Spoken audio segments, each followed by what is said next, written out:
Hi! Welcome to Learn Phonics with Mami Chi. I'm going to teach you how to blend two sounds or two letters together. But before that, let's know first what are blends. By basic definition, blends means mixture of two or more things so that they combine together. Same applies with phonics. Blends are mixture or combination of two or more letters to make a particular sound or a word. Phonics compose of two basic blends. These are vowel, consonant, and consonant-vowel. Blends are very important building blocks in understanding blending and segmentation in words. Blending means encoding the word or making the word using different phonemes. Now, I'm going to teach you the two basic blends, how to blend two letters or two phonemes together. This is very important before teaching your child on how to blend three letters in words. Here's how to blend two phonemes or two letters. Am. Read it fast. Am. When blending the sound, hold the first sound in 1 or 2 seconds before adding the next sound. Again, these two letters. Am. Am. As. As. As.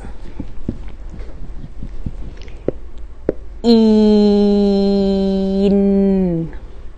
In. In. Or.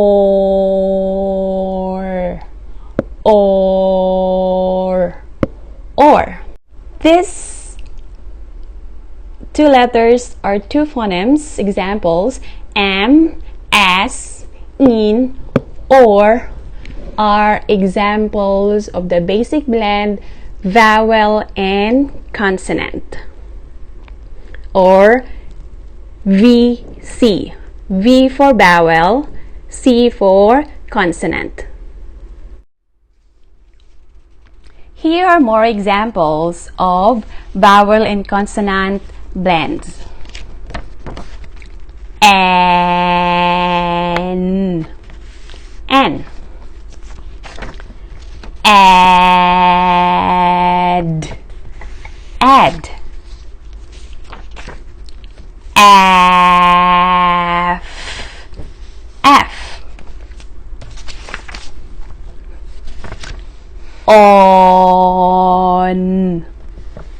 On.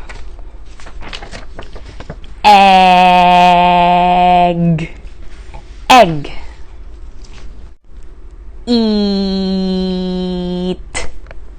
Eat.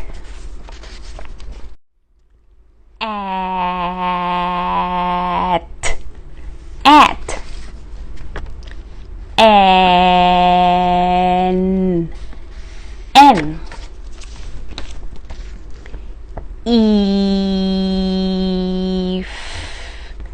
If.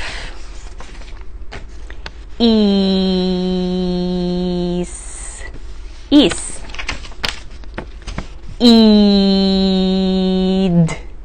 Id. Let's go now to the consonant and vowel blends. Here are examples. Ga.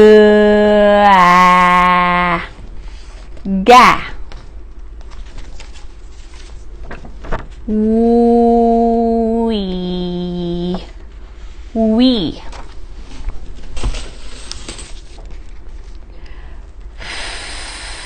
fee, fee. Wa, wa. Ba, ba.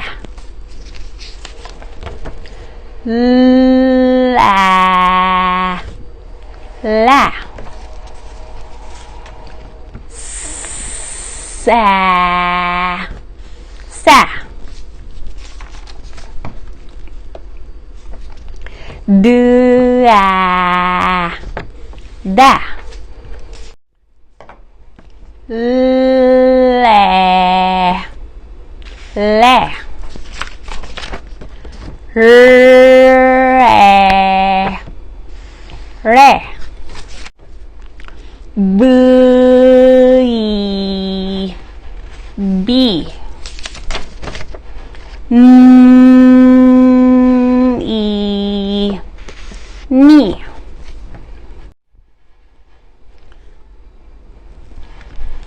Give your child more practice or more examples of these basic blends: vowel, consonant, and consonant, vowel.